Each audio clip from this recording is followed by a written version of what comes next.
Esta conferência será gravada agora. Beleza. Vocês querem que eu repita essa última parte de limite? Vou repetir mais rápido. Pode ser? Bom, vamos lá então. Então, repetindo aqui, basicamente só falamos do limite superior do pescoço, que vai desde o mento, corre pelo corpo da mandíbula, vai até o ângulo da mandíbula, processo mastoide, linha no cal superior do occipital, protuberância occipital externa, isso bilateralmente. E agora discutimos o limite inferior do pescoço, que é ângulo jugular do manúbrio do externo, articulação externo-clavicular, todo o corpo da clavícula, articulação acromioclavicular, o próprio acrômio, a espinha da escápula e o processo espinhoso da terceira vértebra torácica, T3. Bom, continuando então. Eu só queria dar um pouco de contexto para vocês. Esse aqui é o osso occipital, tá? E eu quero que vocês percebam esses acidentes ósseos dele, porque vão ser importantes para outros momentos da aula. A protuberância occipital externa é bem inferior no osso e palpável muitas vezes. Costuma ser mais proeminente em homens, mas dá para palpar em mulheres também. Temos a linha nucal superior, tá? Que é uma linha contínua no plano transverso do processo da protuberância occipital externa. Temos uma linha abaixo dela, a linha nucal inferior, e a linha nucal média. São pontos importantes de inserção de músculos e de ligamentos. A gente vai abordar mais tarde. Bom, a segunda parte da aula seria a apresentação das fáscias do pescoço. As fáscias do pescoço têm duas divisões, assim, dois grupos de autores em relação às divisões. Hoje a gente vai usar um grupo que divide em três fáscias. A fáscia cervical superficial, a fáscia cervical média ou visceral e a fáscia cervical profunda. Alguns autores usam essa denominação que está no slide, que é a fáscia cervical superficial seria a lâmina superficial da fáscia cervical, a fáscia cervical visceral seria a lâmina pré-traqueal da fáscia cervical e, finalmente, a fáscia cervical profunda seria a lâmina pré-vertebral da fáscia cervical, tá? Então, vamos começar com a fáscia cervical superficial. A fáscia cervical superficial ela é imediatamente profunda aos platismas. São aqueles músculos muito parecidos com os músculos da mímica facial, tem a mesma origem da primeira bolsa faríngea, é inervação pelo nervo facial, especificamente pelo ramo cervical. E aqui a gente vê em vermelho a face cervical superficial. A gente percebe que ela envelopa todos os conteúdos do pescoço, exceto o músculo platisma e algumas veias, e ela recobre esses quatro grupamentos musculares aqui, que seriam os esternocleidomastoideos, esse músculo aqui, músculo esternocleidomastoideo, de direito e esquerdo, e músculos trapézio direito e esquerdo, tá? A próxima fáscia a ser abordada seria a fáscia cervical média ou visceral. Essa fáscia envolve a glândula tireoide, tá? A traqueia e o esôfago. Mais para cima, envolveria também a faringe e a laringe, tá? E eu quero que vocês prestem atenção que o esôfago é um órgão de luz achatada. Mas quando o bolo alimentar passa pelo esôfago, ele se dilata. Então precisa ter um espaço para acontecer essa dilatação sem compressão ou contração de outras estruturas. A gente vê aqui que esse espaço virtual aqui, formado entre a face alar e a face cervical profunda, um espaço chamado retroesofágico, tá? Não, perdão, retroesofágico nesse ponto. Seria a retrofaringe um pouco mais acima, quando a faringe ainda não deu lugar ao esôfago, tá? Então, esse espaço permite que o esôfago dilate quando passa o bolo alimentar. E essa é a face cervical média ou visceral. A face cervical profunda, ela envolve todos os músculos aqui, que são pré-vertebrais, os músculos à frente dos processos transversos, são esses processos aqui, ó, das vértebras. Então, esses músculos aqui. E os músculos da nuca propriamente ditos, alguns músculos profundos do dorso e da nuca, tá? Então, basicamente isso. Eu vou precisar dessas fáscias porque eu vou mostrar os trígonos dissecando, e eu preciso que vocês saibam mais ou menos o que eu estou falando em relação às fáscias. Bom, vamos começar então com a delimitação e apresentação básica dos trígonos anterior e posterior. Começando com o trígono anterior, a delimitação básica é: seu limite superior seria o mento e o corpo da mandíbula. Seu limite medial é a linha média do pescoço. É basicamente uma linha imaginária traçada no plano sagital, que divide o pescoço em direito e esquerdo, tá? Então, até agora temos mento, corpo da mandíbula e linha média cervical, ou linha média do pescoço. E a borda anterior desse músculo aqui, que é aquele músculo esternocleidomastoideo, ao qual me referi, que estava sendo envelopado pela faixa cervical superficial. Quero que vocês se atendem ao esternocleidomastoideo, porque ele é um elemento muito importante de divisão desses trígonos, tá? Ele tem uma cabeça external, vocês podem ver aqui, e uma cabeça clavicular. Como dizem os nomes, a cabeça external tem origem no manúbrio do externo, e a cabeça clavicular tem origem aqui no terço proximal do corpo da clavícula, tá? O músculo esternocleidomastoideo, ele também é importante em sua relação com a artéria carótida comum e posteriormente com a artéria carótida interna. Perdão, com a artéria carótida comum, tá? Então, o que que temos? Eu quero que vocês prestem atenção nesse espacinho aqui, ó, tá? Esse espaço que fica entre a cabeça external e a cabeça clavicular do músculo esternocleidomastoide.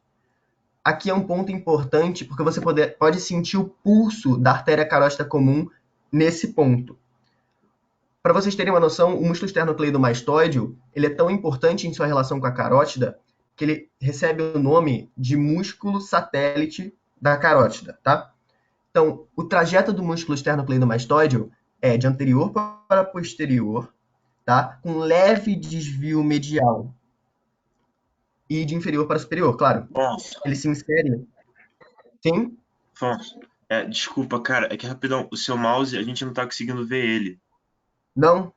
A gente tá com um pouco de dificuldade de acompanhar a anatomia dos músculos. Vocês conseguem ver aqui? Vê se você consegue ativar aquela setinha vermelha. Alguém sabe como é que ativa a setinha vermelha? Eu acho que é no canto superior da tela. Canto superior da tela. Isso, aí em cima, tem ferramentas aí. Seria... Tem as ferramentas em cima, Pedro. Ferramentas. Não. No programa, não é no PowerPoint, não. Ah, tá, tranquilo, no programa aqui. No próprio programa. Tem umas ferramentas em cima e à direita, assim. Ferramentas. Aí tem seta, tem lápis para escrever, tem um monte de coisa. Bem no centro aí, em cima. Bem no centro em cima. Centro em cima aqui. Não. Apareceu o mouse agora para mim. Apareceu? Ó, só para confirmar, vocês conseguem ver o mouse? Não? Agora sim. Vocês conseguem ver?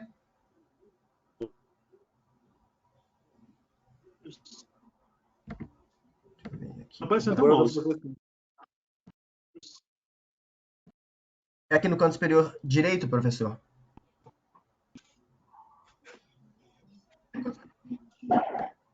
Isso, cara, bem na parte superior. Quando você está com a tela compartilhada, tem uma abazinha que muda de lugar, então eu não posso te dizer se é em cima. Entendi. Porque muda de posição. Ajuda, não. Orador, câmera, ocultar todos. Calma, galera, eu tô tentando achar. Aqui em áudio, câmera, geral. Vamos mostrar o que está falando.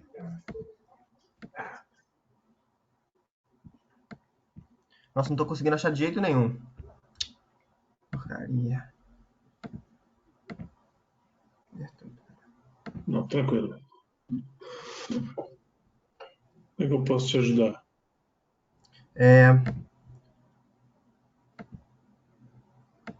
Só não dá para ver quando eu tô no modo apresentação? Então dá para ver quando eu não tô no modo apresentação.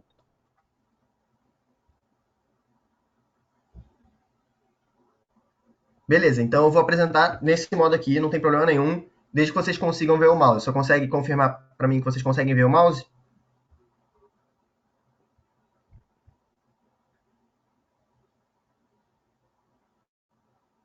Tranquilo, obrigado. Vocês querem que eu volte um pouquinho mostrando com o mouse ou daqui tá bom?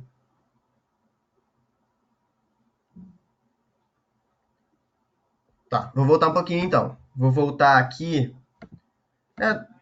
Vocês querem que eu repita a parte da fáscia? A parte da fáscia é a fáscia cervical superficial, está marcada aqui nesse vermelho ou vinho. A fáscia cervical média, o visceral, está marcada aqui nesse azul, tá? Essa parte aqui também é dela, essa fáscia bucofaríngea, só que não é para agora. E essa fáscia cervical profunda está marcada em laranja, ok? Então vamos continuar daqui do trígono anterior. Vou mostrar para vocês de novo. Aqui está o mento, limite superior, o corpo da mandíbula, limite superior, a linha média do pescoço, tá? A borda anterior do esternocleidomastoide. Aqui está a cabeça external do esternocleidomastoide, a cabeça clavicular do esternocleidomastoide. Aqui está aquele espacinho que eu falei para vocês, tá? O espaço entre as cabeças external e clavicular, onde você consegue sentir o pulso da carótida comum.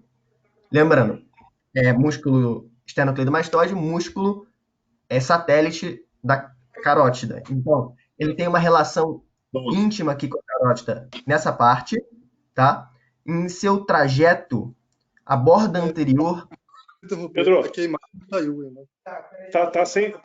Não tá aparecendo todos os slides agora. Voltou? Não. Aí, voltou. Ainda não? Voltou? Voltou. Então, repetindo aqui. Cabeça Afonso. external do esternocleidomastoide. Vai lá. Perdão, rapidinho, cara. É porque eu acho que tem chance da apresentação sair se você não ficar compartilhando a tela. Ficar com o PowerPoint em modo apresentação. Tá, eu vou continuar dando aula aqui. Se sair, vocês me avisam, tá? Tá, Para eu poder colocar de novo, tá? Porque senão, essa aula sem o mouse não tem como, vocês não vão conseguir entender, tá? Tá, é só porque tenta botar no modo apresentação, no canto inferior esquerdo, às vezes o PowerPoint dá recurso para você ficar com o pointer. Tá, deixa eu ver. Modo apresentação, Tenta aí. canto inferior esquerdo. Não me deixa. Não gostou. Tem isso vamos não? continuar aqui, que a gente tem pouco tempo, tá?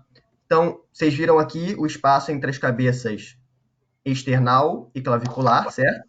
Aqui seria o ponto de palpação do pulso da artéria carótida comum, e a borda anterior do esternocleidomastoide nunca chega a fazer contato com a artéria carótida em si, tá? Só um ponto aqui importante que eu quero que vocês vejam é que envolvendo esses três elementos aqui, estão vendo? Ó, essa artéria aqui, essa veia aqui e esse nervo aqui tem uma bainha, chamada de bainha carótica, ou carótida, tá? Ou carotídea.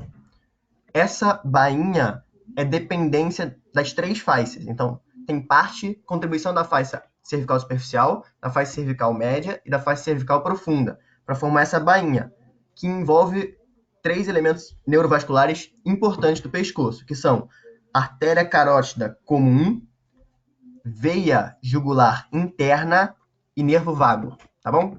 Então vamos continuar aqui. Bom, vimos o trígono anterior, tá? Aqui, o trígono anterior. Agora vamos para o trígono posterior. De novo, repito para vocês que o músculo esternocleidomastoide é importante para a divisão desses trígonos, tá? Então, trígono posterior. A gente tem como limite anterior a borda posterior do músculo esternocleidomastoide, essa borda aqui, tá? Como limite posterior, a borda anterior do músculo trapézio. Lembrando, o músculo trapézio é um músculo superficial do dorso, tá? Que tem origem naquela protuberância occipital externa que eu já falei para vocês, em parte da linha nucal superior, no ligamento cervical posterior, ou ligamento alar, e nos processos espinhosos das vértebras torácicas. Quase todas as vértebras torácicas, tá? Então, mas é só para dar uma noção para vocês. O mais importante aqui é saber borda posterior esternocleidomastoide, borda anterior do músculo trapézio, e aqui o limite inferior é o terço medial do corpo da clavícula, tá? Face superior do terço medial do corpo da clavícula. Então, agora vamos entrar em um pouco mais de detalhes sobre cada um dos trígonos. Vou começar com o trígono posterior, tá? Que tem duas subdivisões: trígono occipital e trígono supraclavicular, ou homoclavicular. Vou começar com o trígono occipital. O trígono occipital tem como limite anterior a mesma borda posterior do músculo esternocleidomastoide, tá? Como limite posterior, a mesma borda anterior do músculo trapézio. E como limite inferior, esse músculo aqui. Estão vendo, galera? Esse músculo aqui que tem continuidade aqui para cima. O nome desse músculo é homoióideo. Esse músculo, o nome homoióideo, vem dos pontos de origem e inserção. Omoplata é o nome antigo dado à escápula, tá? E ióide é esse ossinho aqui. O nome desse osso é ióide. Então, homoióide porque vai da omoplata ao osso ióide. Esse músculo tem dois ventres separados por um tendão intermédio, tá? O ventre inferior e o ventre superior, tá? Então, o limite inferior do trígono occipital é o ventre inferior do músculo homoióide, tá? Então, vou discutir também com vocês um pouco do assoalho e do teto. O assoalho é o músculo, tem três músculos. O músculo esplêneo da cabeça, tá? O músculo esplêneo da cabeça, ele é um músculo que tem origem no terço inferior do ligamento nucal, que é um ligamento que vai da protuberância occipital externa, passa pela linha nucal mediana e vai até o processo espinhoso de C6 ou C7, tá? E o músculo esplêneo da cabeça também tem origem nos processos espinhosos, que é o mais protuberante das vértebras C7 a T5, tá? E a inserção no terço da linha nucal superior e no processo mastoide. Então, o processo mastoide está aqui ocluso pela inserção do músculo esternocleidomastoide, mas estaria mais ou menos aqui, e a linha nucal aqui. Então, tem esse primeiro músculo que ficaria aqui em cima, tá? Músculo esplêneo da cabeça. Depois tem o músculo levantador da escápula, tá? Um músculo que vai, como o nome diz, desde a escápula até os ossos da cabeça. Continua compartilhando a tela? Continua, tá? Até os ossos da cabeça, tá? E ele levanta a escápula. Não vou entrar muito em origem e inserção com vocês, para não confundir demais, tá? E os músculos escalenos, anterior, médio e posterior, tá? O teto desse trígono occipital é a fáscia superficial do pescoço e o músculo platisma, que é um músculo bem superficial, que fica por cima, como já falamos. Agora vamos falar um pouco dos músculos escalenos, só para vocês terem uma ideia, tá, galera? Não se assustem com essa foto, porque a inserção e a origem deles é um pouco complexa para vocês que ainda não viram as partes das vértebras. Mas é basicamente as vértebras, como eu mostrei aqui na foto da fáscia, tem um processo espinhoso, dois no caso, né? Um de cada lado, e um processo transversais, perdão, aqui, ó, processo transversal, dois processos transversais, e um processo espinhoso, tá? Então, os escalenos têm origem basicamente nos processos transversais das vértebras cervicais, tá? De maneira bem básica. E tem três músculos escalenos, anterior, médio e posterior. As inserções deles são nas duas primeiras costelas. No caso, o anterior na primeira costela, o médio na primeira e às vezes na segunda costela, e o posterior na segunda costela.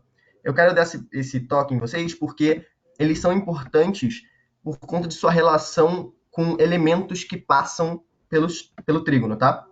Então, vamos falar sobre conteúdos do trígono occipital. O ramo externo, ou espinhal do nervo acessório, tá? Nervo dorsal da escápula, nervos do plexo cervical superficial e artéria cervical transversa superficial. Eu peguei essa imagem aqui, galera, porque ela é interessante no sentido de dissecção. Eu vou mostrar a dissecção gradual para vocês. Mas essa imagem está um pouco confusa, porque ela mostra aqui o plexo braquial numa visão pelo trígono occipital, tá? Mas esse plexo braquial não é visível, não é exatamente, não é que não é visível, mas ele não é um conteúdo bem demarcado do trígono occipital. Então vamos falar rapidinho aqui dos conteúdos. O ramo externo do nervo acessório, o nervo acessório é o par craniano 11, tá? Nervo craniano 11. Só que ele é um nervo um pouco diferente dos outros, porque muitos nervos cranianos têm origem exclusivamente craniana, tá? Então, intracraniana, no caso.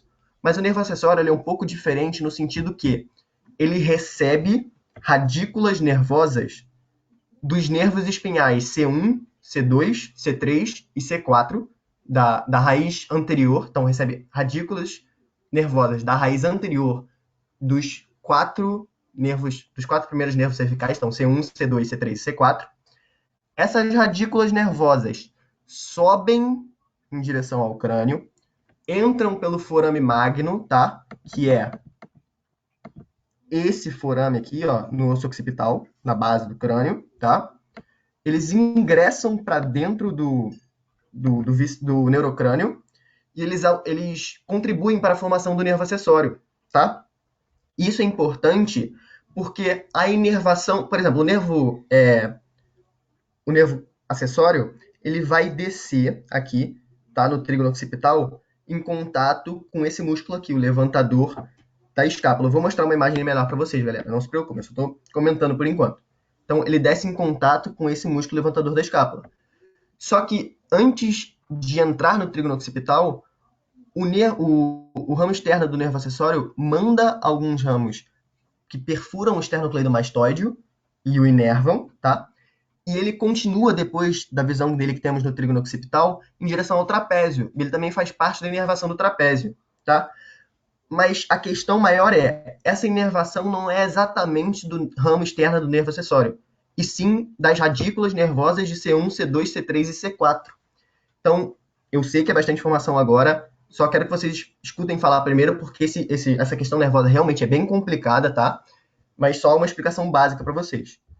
Temos também o nervo dorsal da escápula, que é um nervo que sai do plexo braquial, não dos ramos terminais, ele sai bem antes, tá? Vocês vão ver plexo braquial melhor amanhã.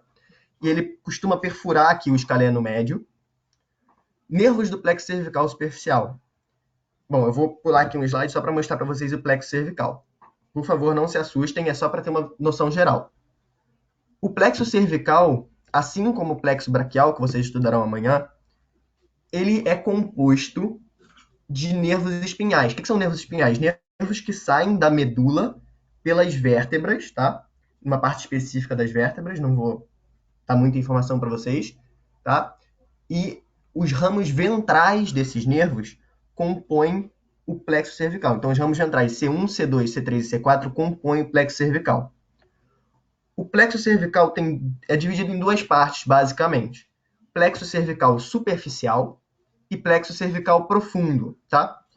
O plexo cervical superficial, ele tem alguns nervos que eu vou citar agora, tá? São todos nervos sensitivos e fazem inervação cutânea de algumas partes da cabeça, um pouco da região occipital, um pouco do pavilhão acústico da orelha e do pescoço, tá? E da área supraclavicular. Então, temos o nervo auricular magno, o nervo occipital menor, os nervos transversos do pescoço e os nervos supraclaviculares.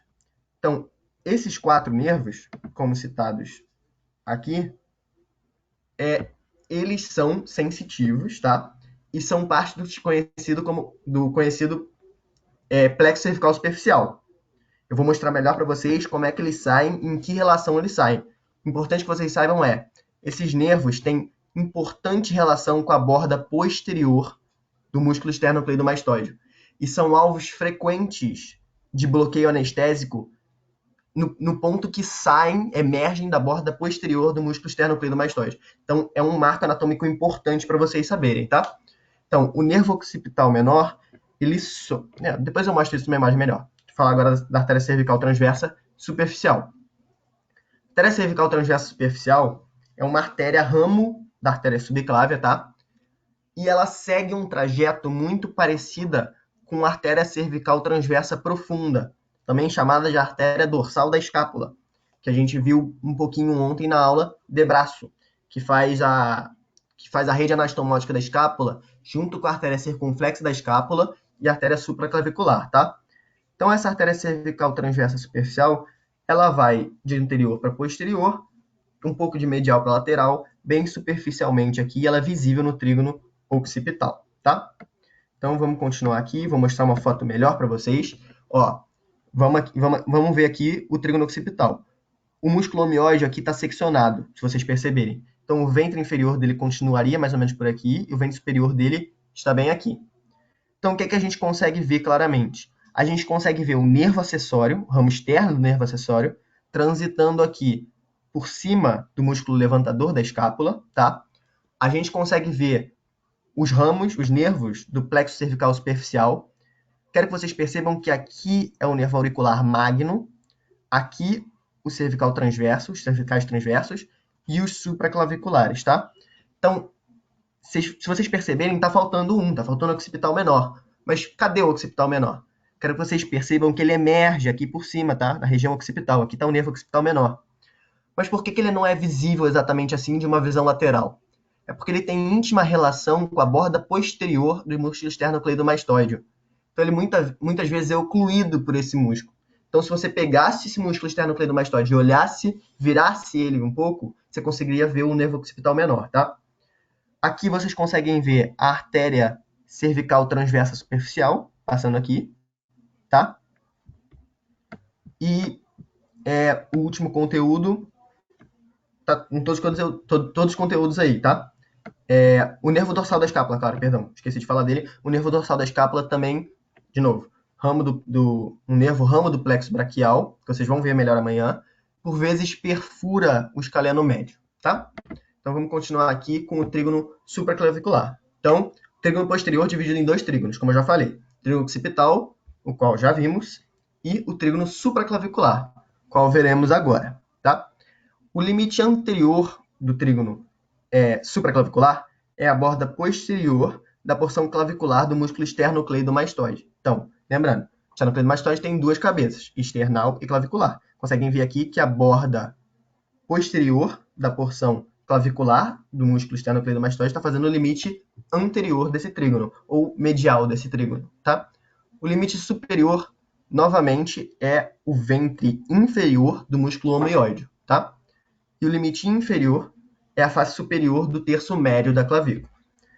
O assoalho, eu prefiro não discutir muito bem agora, mas vocês vão ver depois. E o teto seria a face cervical superficial, claro, e o músculo platígima.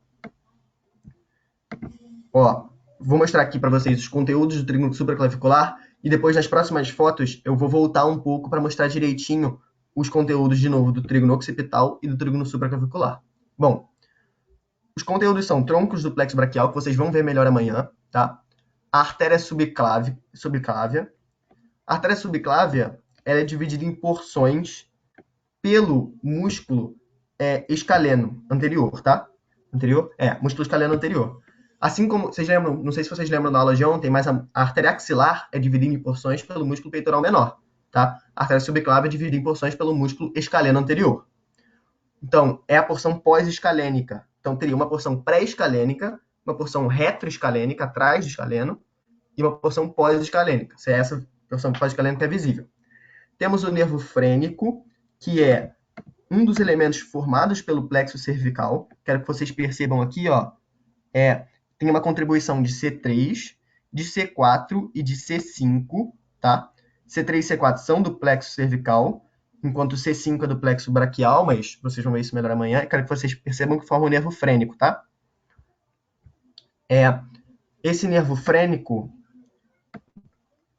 ele transita anterior ao escaleno anterior. Ele passa bem colado na face anterior do músculo escaleno anterior, tá? A veia subclávia,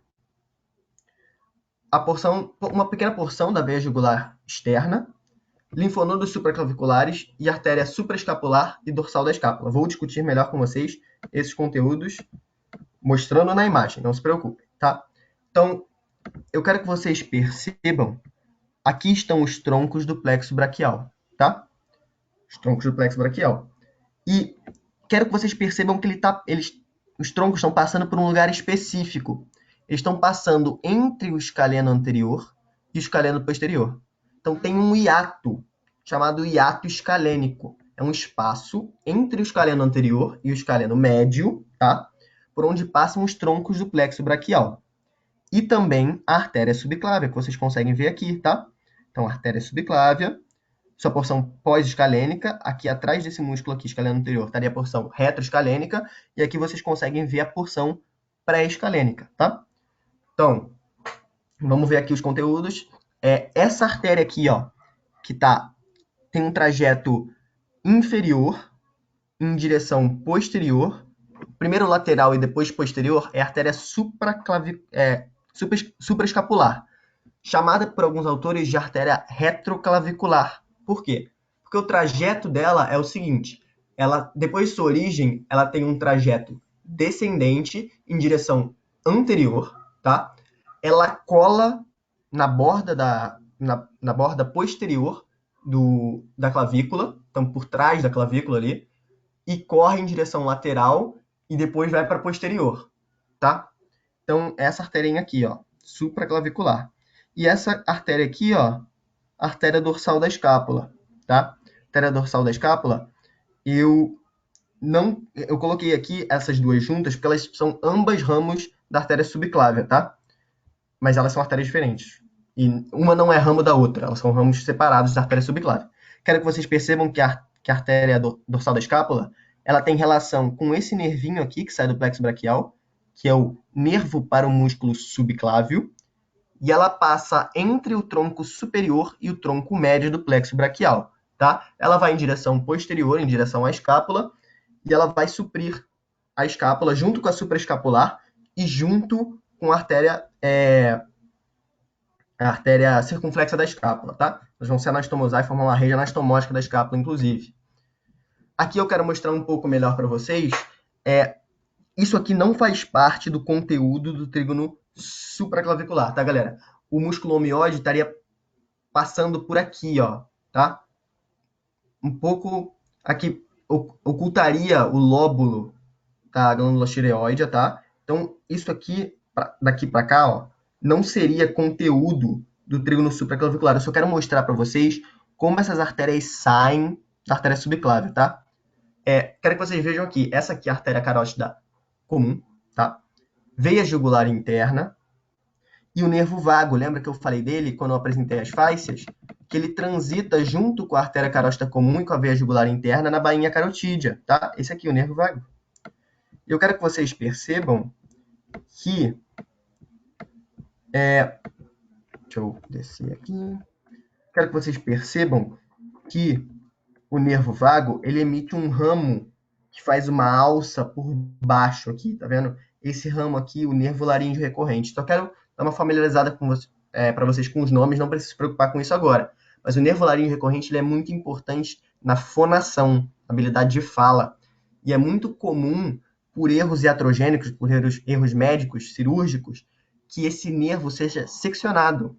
Caso ele seja seccionado unilateralmente, o paciente terá rouquidão. Caso seja bilateralmente, o paciente não consegue falar. Então, é muito comum a lesão desse nervo, uma lesão iatrogênica desse nervo, em N cirurgias diferentes. Esvaziamento de linfonodos da base do pescoço, entre outras, tá? Então, eu quero que vocês percebam aqui, só mostrar para vocês, essa aqui é a artéria supraescapular, saindo aqui de uma parte específica da artéria subclávia, não precisamos se preocupar agora. E aqui, ó, transitando entre o tronco superior e médio do plexo braquial, a artéria dorsal da escápula ou artéria cervical transversa profunda. Recebe esses dois nomes, tá? Aqui eu quero mostrar para vocês, achei interessante essa imagem, para mostrar a superficialidade das estruturas, tá? É basicamente uma dissecção. Aqui a fáscia cervical superficial está mantida. Percebam que a veia jugular externa ela é bem superficial, bem superficial. Ela é coberta basicamente só pelo músculo platisma, pelo TCS, tecido conjuntivo subcutâneo, TCS é tecido subcutâneo celular, perdão, esqueçam, o tecido por baixo da pele e a pele em si, tá? a veia jugular externa e a face cervical superficial. Quero que vocês percebam que, por serem nervos de inervação cutânea, dá para ver os nervos do plexo cervical superficial aqui, mesmo sem se aprofundar muito na dissecção. Aqui, então, a gente retirou, né, no trígono posterior, na região do trígono posterior, a face cervical superficial, expondo a face cervical profunda. Lembrem que a face cervical visceral ou média, ela não tem posição lateral. A gente está mais ou menos por aqui, tá? Essa face cervical média não aparece porque ela é anterior, tá? Ela não tem posição lateral. Então, você não veria ela nesse tipo de dissecção.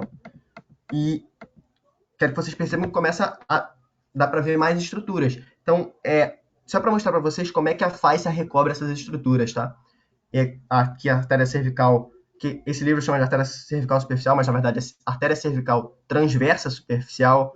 Já dá para ver parte da drenagem venosa, jugular externa, os ramos do plexo cervical superficial.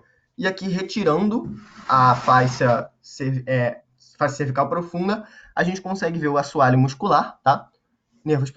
Músculo esplênico da cabeça, músculo levantador da escápula, músculo escaleno posterior, escaleno médio, escaleno anterior, tá? Todo esse assoalho muscular, e a gente consegue ver todos os elementos desses trígonos. Bom, continuando agora para o trígono anterior. Vamos subdividir o trígono anterior e mostrar os conteúdos, tá? Vamos começar pelo trígono submentual. O trígono submentual é um trígono bem pequeno, tá? Ele fica logo abaixo do mento, por isso submentual, abaixo do queixo, o mento é queixo, tá? Quero que vocês percebam que, para a sua divisão, temos como elemento importante esse músculo aqui. Isso aqui é apenas um ventre do músculo, na verdade. Esse músculo chama músculo digástrico. O músculo digástrico, assim como o músculo omoioide, ele tem um tendão intermédio, tá? Então, tem uma cabeça anterior, o ventre anterior, e um ventre posterior, tá? Esse músculo tem origem no processo mastóide, numa parte mais medial, num lugar chamado ranhura digástrica, e ele tem inserção logo na face interna da mandíbula, mais ou menos na altura do mento, num lugar chamado fossa digástrica, tá? Só para mostrar para vocês mais ou menos para onde transita o músculo. E ele é importante nessa divisão, não só desse trígono, mas de outros trígonos, subtrígonos do trígono anterior, que veremos mais à frente, tá? Então, o trígono submentual, ele tem como limite lateral, o ventre anterior do músculo digástrico, tá? Limite posterior inferior, porque o ocioide tem ele é um pouco inferior, ele não é no mesmo nível ali que outros músculos, tá? Outros elementos. O ocioide, então limite posterior inferior ao ocioide. Limite medial, a linha média do pescoço, que já falamos sobre ela. Assoalho, o músculo miloioide, tá? Então vamos por nome, tá? O músculo miloioide tem duas inserções. Na linha miloioidea, que é um acidente ósseo da mandíbula, fica na face interna da mandíbula, tá? Uma linha chamada linha miloioidea, e inserção aqui no ocioide. Então, milo de linha miloioide, ioide de ocioide, tá? Esse músculo é um músculo conhecido como assoalho da cavidade bucal, tá? E ele também serve como assoalho do trígono submentual. O teto é o mesmo dos outros, lâmina superficial da face do pescoço, ou face superficial do pescoço e músculo platígeno. O conteúdo dele é bem mais simples que dos outros, tá? Eu quero que vocês percebam que aqui os dois estão marcados, tem um direito e um esquerdo. A linha média do pescoço dividiria o direito do esquerdo, o trígono submentual direito do esquerdo. Conteúdo, linfonodos submentuais e pequenas veias submentuais que vão formar a veia jugular anterior, tá? Bilateralmente, veia jugular anterior direita e esquerda. Vou mostrar para vocês a veia jugular anterior, tá? Então, aqui temos o trígono submentual, tá? As pequenas veias submentuais formando essas veias aqui, ó, bilateralmente, são as veias jugulares anteriores, tá? E eu quero que vocês percebam que a drenagem venosa é um assunto bem interessante e meio complexo, tá? De maneira geral, assim, só para vocês começarem a escutar falar. Tem uma veia chamada veia retromandibular. Deixa eu ver se eu acho aqui a imagem que eu consegui dela, tá? Essa veia aqui, ó, veia retromandibular. Aqui, ó, tá vendo? Ela tem uma divisão posterior e uma divisão anterior. Essa veia aqui, que é bem superficial, percebam que ela está superficial, o músculo esternocleidomastoide, ela é a veia jugular externa. Ela é formada pela divisão posterior da veia retromandibular e pela veia auricular posterior, tá? Essa veia aqui. E só para vocês começarem a escutar falar. E essa veia aqui, a veia jugular interna, percebam que ela é bem mais interna que a veia jugular externa, obviamente, ela é continuidade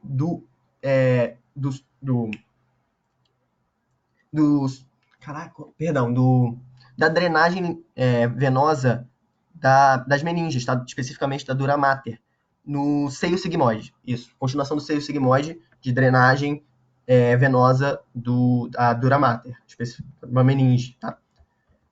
Eu quero colocar essa imagem aqui para vocês, antes da gente entrar no próximo trígono, que é o trígono submandibular, só para vocês começarem a entender as relações. Que isso aqui é muito complexo, tá, galera? Mas tem uma infinidade de artérias, de nervos, de veias, mas eu quero que vocês comecem a entender mais ou menos, tá? Esse músculo aqui, seccionado, é o músculo esternocleidomastoide, tá? Aqui, o ventre posterior do digástrico foi seccionado, tá? Quero que vocês percebam que começam a aparecer algumas estruturas. Essa artéria aqui, ó, carótida comum, percebam que ela bifurca em artéria carótida interna e artéria carótida externa, tá? Nesse ponto de bifurcação, tem uma coisa chamada seio carótico. É uma dilatação antes da subdivisão.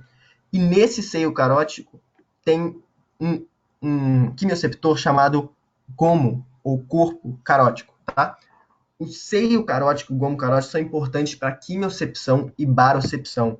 Então, por meio do seio carotídeo, do gomo carotídeo, o corpo consegue sentir alterações como maiores concentrações de CO2 no sangue, ativando o reflexo de respiração, consegue sentir, caso a pressão arterial esteja muito alta, tá? Tem uma brincadeira bem de mau gosto, que é feita às vezes, que você consegue apertar, você consegue colocar pressão sobre o seio carotídeo com os dedos, e a pessoa desmaia, porque o corpo acha que a pressão arterial está subindo muito, então desmaia a pessoa. Não façam isso, tá? A inervação desse seio, o gomo carotídeo, do gomo carotídeo, é feita especificamente pelo ramo do seio carotídeo do nervo glossofaríngeo, tá? Só para vocês começarem a escutar, não precisa se preocupar agora. Quero que vocês percebam que quando eu falei de plexo cervical, eu falei para vocês de plexo cervical profundo e do plexo cervical superficial. Por enquanto, eu só abordei os elementos do plexo cervical superficial. Agora, eu quero que vocês se atentem aqui ao plexo cervical profundo, tá? Essa estrutura aqui se chama alça cervical, tá? Ela é formada por uma raiz superior da alça cervical e uma raiz inferior. Essa raiz superior é formada por C1, tá? Contribuição de C1, e o ramo descendente de um nervo chamado hipoglosso, tá? Vou mostrar para vocês o hipoglosso com relações anatômicas na próxima imagem. Quero que vocês percebam, então, o ramo descendente do nervo hipoglosso e contribuição de C1 forma a porção superior, raiz superior da alça cervical, tá? E C2 e C3 contribuem para a formação da raiz inferior da alça cervical, tá? Essa alça cervical vai inervar uma série de músculos, tá? Que se chamam chamados de infra-ióides, músculos infra-ióides. Por quê? Porque estão abaixo do ocioide. Eu já mencionei alguns aqui, mas vou mencionar de novo daqui a pouco, um pouco mais para frente, tá? O plexo cervical profundo não inerva um certo músculo infra-ióide, mas não se preocupem com isso agora, isso é detalhe, vocês veem isso depois, tá? Quero que vocês, então, percebam que essa artéria carótida externa tem uma infinidade de ramos, tá? Uma miríade de ramos.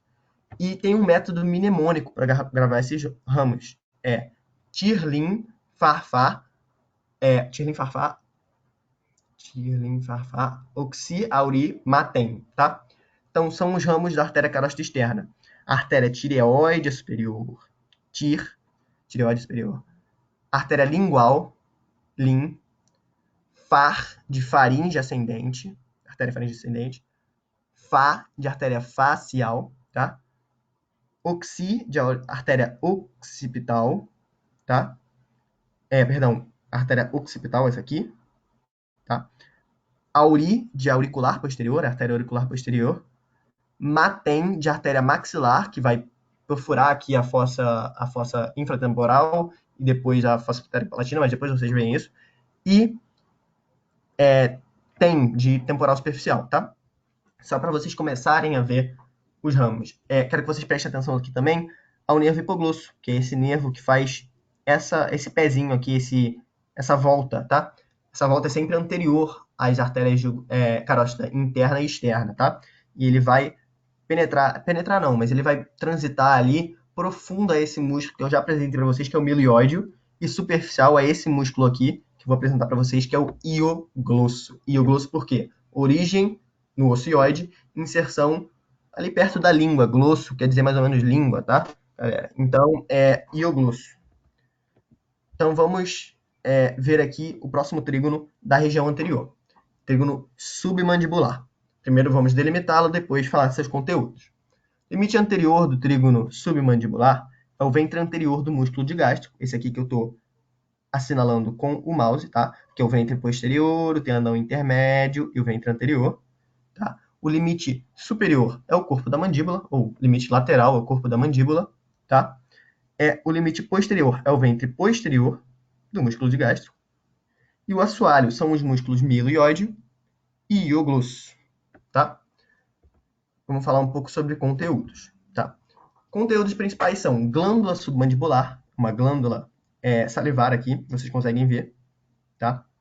Glândula submandibular, artéria e veia faciais, percebam aqui, ó, essa artéria aqui, ó, porção cervical da artéria facial, né?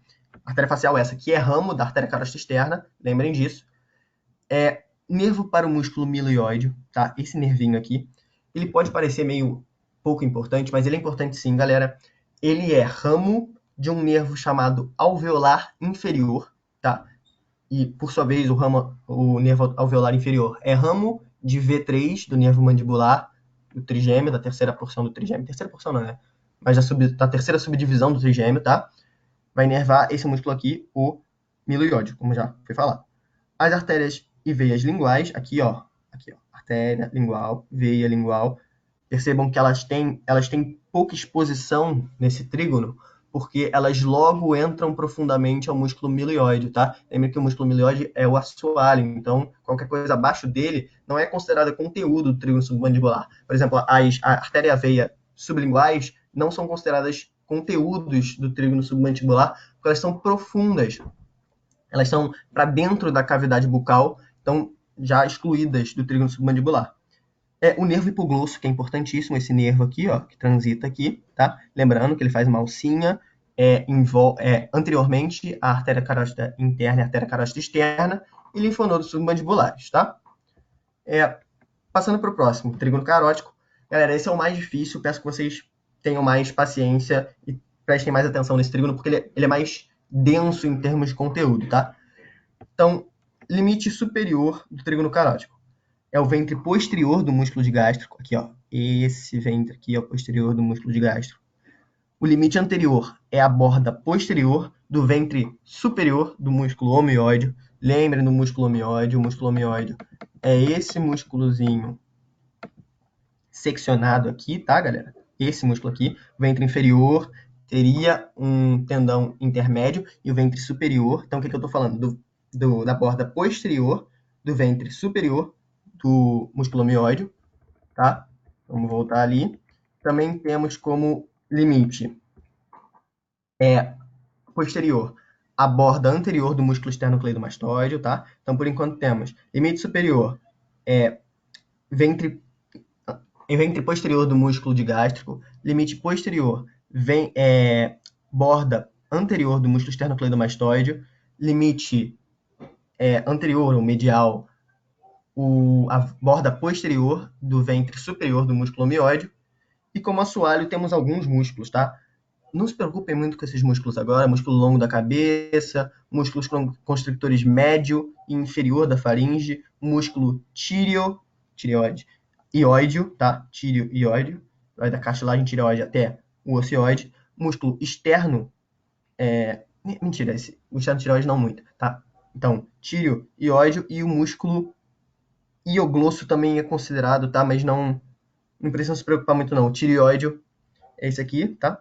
E esse aqui seria o homeoide, então ele não seria assoalho, ele seria limite, tá? Não se preocupe muito com esses músculos agora, esses músculos são vistos melhor na Morfo 2 e também são vistos melhor em aulas de musculatura profunda do dorso, tá? Quero que vocês vejam aqui, ó, o ventre superior do músculo homeoide, o músculo esternocleidomastoide, o ventre posterior do músculo de gás, então aqui delimitado o trígono carotídeo, tá?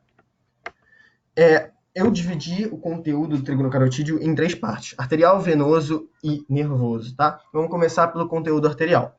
Então, conteúdo arterial, artéria carótida comum, artéria carótida interna e artéria carótida externa, tranquilo até aí. Seio carotídeo, do qual eu já falei, aquela parte mais grossa não, né? Aquela dilatação antes da divisão das carótidas, tá? Os primeiros 5 ramos da artéria carótida externa, então, tireoide superior, lingual, faringe ascendente, facial, occipital, vocês vão gravar isso com o tempo, não se preocupem. E a artéria laríngea superior, que é ramo da artéria tireoide superior. Então, é ramo de ramo. É ramo do ramo da carótida externa. Então, carótida externa dá ramo artéria tireoide superior, artéria tireoide superior dá ramo artéria laríngea superior. Vou mostrar elas para vocês aqui, tá? Então, artéria carótida comum, tá? Artéria carótida interna, artéria carótida externa e seus 5 primeiros ramos. Então, tireoide superior, tá? Aqui a artéria laríngea superior, para vocês verem. Tireoide superior, artéria lingual, artéria facial, artéria faringe ascendente e artéria occipital. De novo, não se preocupem, vocês vão gravar isso com o tempo, vocês vão ver isso melhor no anatômico. É muito mais fácil vendo nos cadáveres, tá? Agora o conteúdo venoso. O conteúdo venoso é bem rápido e fácil. Veia jugular interna, claro, acompanhada por linfonodos cervicais profundos. Lembrando, a veia jugular interna é continuação da drenagem venosa das meninges, especificamente da dura mater, do seio sigmoide, tá? E esse tronco com nome feio, tronco venoso com nome feio, tronco tirolingo-faringo-facial, tá?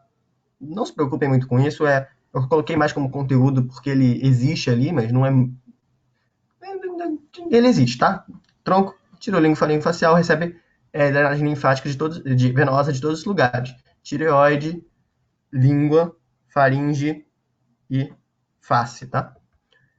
Agora conteúdo nervoso, tá? Conteúdo nervoso, nervo hipoglosso e seu ramo descendente, do qual já falamos. Nervo vago, seus ramos faríngeo e nervo laríngeo superior. E depois do nervo laríngeo superior se divide, mas não se preocupem com isso agora. De novo, eu coloquei porque eu queria fazer a aula mais completa possível, mas eu vou falar mais, vocês podem prestar mais atenção no que eu falo do que está escrito, tá? O nervo vago, se vocês lembrarem, ele transita junto com a artéria jugular, a veia jugular interna e a artéria carótida comum na bainha carotídea, tá?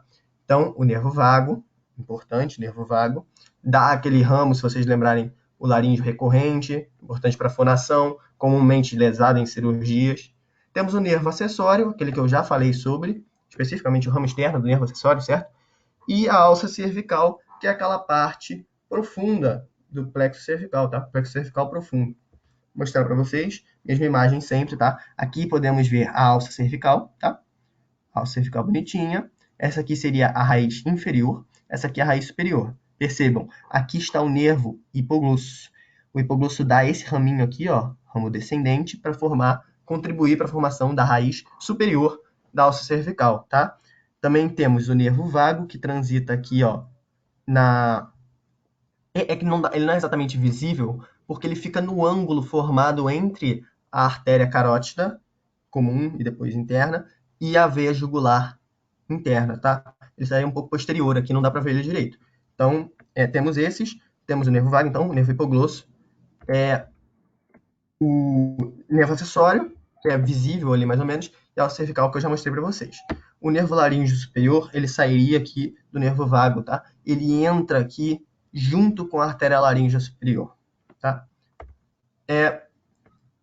Vou falar um pouco sobre trígono muscular para vocês. Trígono muscular, esses dois últimos agora são mais tranquilos, tá, galera? Esse é o último, perdão. Esse é o mais tranquilo que o trígono carótico. O trígono carótico realmente é mais maçante, é mais difícil, tá? Eu vou mostrar para vocês os limites. Então, limite superior é a borda inferior do ventre superior do músculo homeóide, tá? Limite lateral é a borda anterior do músculo esternocleidomastoide. Limite medial é aquela linha cervical média, que eu já falei várias vezes. E o assoalho são os músculos. Alguns dos músculos infraioides. Lembra dos músculos infraioides que eu falei para vocês? Então, são 4. O músculo homeoide, o músculo tireoide, o músculo externo tireoide e o músculo externo ióide. Então, 3 deles fazem parte desse assoalho. São o músculo tireoide, então da cartilagem tireoide até o ocioide, externo ióide, do externo até o ocioide, e finalmente externo tireoide, do externo até a cartilagem tireoide, tá? Então, conteúdo. Aqui podemos ver claramente o conteúdo. A glândula tireoide, esse trígono também é chamado de trígono muscular ou glandular, tá? Porque ele contém a glândula tireoide, as glândulas paratireoides, a cartilagem tireoide, tá? A traqueia, aqui embaixo, e o esôfago profundamente. O esôfago não é exatamente um conteúdo, porque ele é mais profundo, mas eu quis colocar aqui porque ele é importante, sim. E tem outros elementos menores, tá, galera? Essa membrana tireoidea, o ligamento cricotireoide mediano, o músculo cricotireoide, o cartilagem cricoide. Isso não é para agora, tá, galera? Depois a gente vê isso. Só uma última coisa para vocês saberem. Existem subdivisões dentro desses trígonos, tá, galera? Existem trígonos de acesso cirúrgico, como o trígono de Pigorov, para achar a artéria lingual, trígono de Farabeuf, mas eu não vou falar sobre isso para vocês, porque fica muito maçante a aula. Quero trazer aqui, para terminar, um caso clínico interessante, que é um paciente entra no pronto-socorro se queixando de disfagia, dificuldade de engolir, e dificuldade de elevar as escápulas. Você pensa, nossa, que coisa esquisita, coisas não relacionadas, e você vai investigar. Você prestou atenção na anatomia. Então você sabe que a inervação do trapézio é feita pelo nervo acessório, o ramo externo do nervo acessório. E você também prestou atenção na anatomia e sabe que o nervo acessório recebe contribuições de C1, C2, C3 e C4, certo? Aquelas radículas que sobem em direção cranial, entram pelo forame magno e ajudam na formação do nervo acessório. O interessante é que esse nervo acessório, o nome acessório, é porque é nervo acessório do vago. Lembra do nervo vago? Então, o nervo acessório manda uma contribuição para o vago, tá? Uma contribuição essa que tem partes de fibras de C1, C2, C3 e C4, tá? E vai fazer parte de um negócio chamado plexo faríngeo. Não se preocupem com isso agora, só quero explicar para vocês esse caso clínico que é interessante. Tá? O plexo faríngeo é formado pelo nervo glossofaríngeo, parte involuntária, e pelo nervo, por um ramo específico do nervo vago, que é o ramo, vou mostrar aqui para vocês escrito, para vocês não se confundirem, o ramo faríngeo, tá? Do nervo vago. Então, esses dois nervos formam o plexo faríngeo. Só que a parte voluntária do plexo faríngeo vem do ramo faríngeo do nervo vago, que por sua vez vem da contribuição que ele teve do nervo acessório. Por sua vez, vem das radículas C1, C2, C3 e C4. Então, achou um paciente com dificuldade de engolir e dificuldade de levantar as escápulas, fácil. Levantar os ombros, né? Fácil, nervo acessório, tá, galera? Eu quis trazer para vocês porque é um caso clínico interessante, tá? Isso pode acontecer, por exemplo, por um processo de tumorização na altura da saída do ramo externo do nervo acessório do crânio, ali no forame jugular. Não se preocupem, vocês vão ver o que é forame jugular, mas pode ter um tumorzinho ali que leva à compressão desse nervo e leva a esses sintomas que parecem completamente não relacionados, mas culminam numa condição. Bom, galera, essa foi a aula de hoje. Muito obrigado por assistirem. Espero que vocês tenham gostado. Gostaria de abrir para dúvidas, se alguém quiser tirar. Sei que é uma aula densa, uma aula difícil, mas muito obrigado por assistirem, muito obrigado por estarem aqui, tá? Alguém tem alguma dúvida? Só parabéns, Pedro. Maravilhosa a aula, viu? Obrigado, professor. Foi uma honra poder ter feito essa aula. Muito obrigado pelo convite. Bom, prazer, amigo. Conto com você com outras aí pra frente aí, tá? Obrigado, professor. Se Deus quiser, não vai ter muitas não, que eu acho que a gente vai voltar em breve aí, mas se tiver, tá bom. Beleza. Qual o espaço em que se pode sentir a carótida comum? Amanda, é o seguinte, lembra do músculo esternocleidomastoide. Lembra, músculo esternocleidomastoide e músculo satélite da carótida, tá? Entre a cabeça external e a cabeça clavicular do músculo esternocleidomastoide, você pode sentir o pulso da artéria carótida comum, tá? Deixa eu ver se tem outras dúvidas. Amanda. Então, por enquanto, só essa dúvida. Mais alguma dúvida, galera? Muito obrigado pelos elogios, muito obrigado. Foi uma honra poder dar aula para vocês, tá? Muito obrigado por prestarem atenção, por darem esse tempo. Desculpa que eu passei um pouco do horário. E qualquer dúvida, eu vou mandar os slides para vocês, tá? Eu já tinha mandado uma versão, mas eu corrigi algumas coisas e vou mandar a segunda versão.